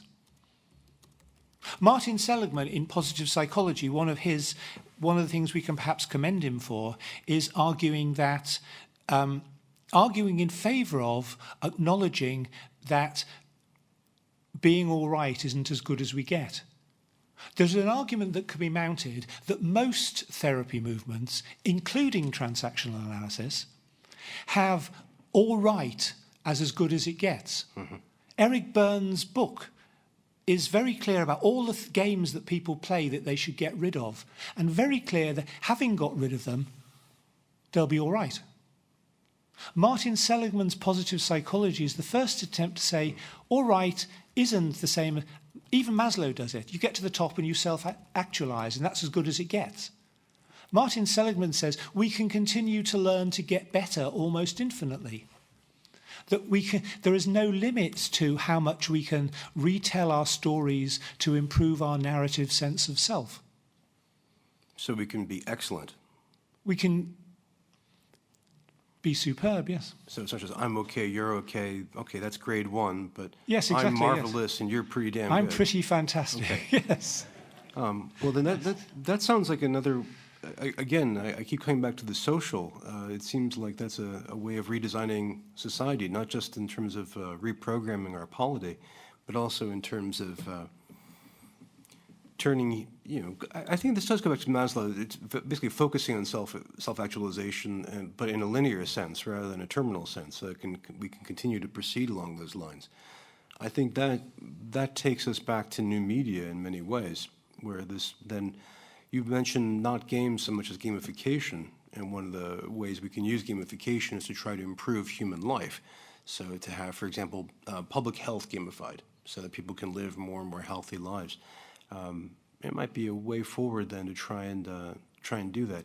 I'm struck by something you said about memes, though, that if therapy is structured talking that enables people to retell memes in themselves, this almost does feel like classic psychotherapy in the sense of making the unconscious conscious, of bringing suppressed or hidden processes to light.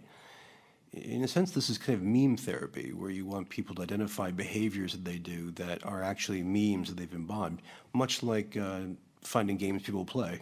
That you're not really caught in this yourself, you're actually participating in one of these games. Can you expand on that a little bit more? I mean, do you think we should be developing people to extract memes from themselves? What happens if we identify that original thought, which turns out to be a meme? Well, one starting point for this is that I would claim that transactional analysis, although it normally takes place between a therapist right. and a patient, right. is in fact a social activity, because what Byrne terms games are, in my view, the same as what Susan Blackmore or Richard Dawkins term memes. They are ideas that live and spread socially.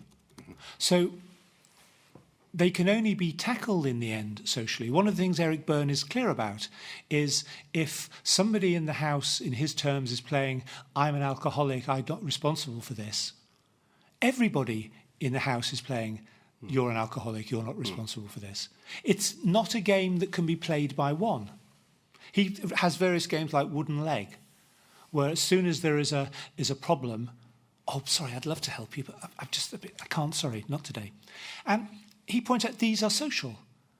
I can't do that unless other people agree to play that game with me, however reluctantly. And so it's not classical therapy insofar as I can't extract a meme from me and cross it off my list, because these things exist as part of the role I play. I mean, it's a well-known fact, for example, to give an example, because I just used the alcoholic game. It seems to be well established that when alcoholics successfully cure themselves, they quite often change friendship groups. Mm-hmm. Mm-hmm. Why? Because the game, I'm an alcoholic, let's all be in this together, only works in that group. And it's very difficult for somebody to stop drinking in a group in which they have played the part of the friend who's always drinking. So as part of the cure, in inverted commas, they cure themselves in part by switching social groups. This seems to connect with recent finding about obesity being a social disease. That yes. Yes. People's eating and exercise habits are reinforced. So the game might be, I'm overweight and I'm okay, or whatever that might be. Well, should we then, as educators, teach students to become more conscious about apprehending memes? I mean, how does that change who we are as teachers? Educators, that rather depends on what we're teaching, I think. Yeah. But yes, yeah. I think, for example, historically, the importance of discoveries happening in different places at different times is important to know and understand, and carries implications that are not always understood or made explicit, for example, in history classes. It's not an accident. And it's very easy to teach the invention of the telephone and say, what a coincidence. And look, the invention of electricity and say, what a coincidence, Nikola Tesla was working on it at the same time. Isn't that amazing? Discovery of electricity, its invention, but yes. Yes, but there is a pattern. It's not a coincidence. Newton, when he was looking at the laws of gravity, there was somebody else looking at that in Germany or Austria. Yeah, or his calculus with Leibniz doing the same thing. Yes. So these patterns, yes, I think these patterns are important and easily ignored if we proceed from the assumption that we are all individuals, and individuals finding something out at the same time is a coincidence that we should think, God, who'd have thought that? That thought, by the way, is the foundation of all copyright law, which is one of the reasons copyright law is a disaster. It's in a sense, it's an expression of romanticism. You know, we have the solitary person who has this wonderful idea that pops up out of nowhere. I mean, I wonder what happened. Do you know the pattern language movement? I mean, I wonder if you could play with that as well. But I'm conscious of time. I think that we have had 2 hours of discussion. And if that's correct, then for me, I would have to say I would propose to the doctoral committee that the dissertation be accepted. Thank you, Bryan Alexander. I'd like to thank you for this. I'd like to thank you for the 2 hours of discussion. It's been exhaustive and, for me at least, exhausting. Oh, good. And it's covered areas that I wasn't expecting it to cover. And I'm happy I got away without discussing general semantics. You're welcome.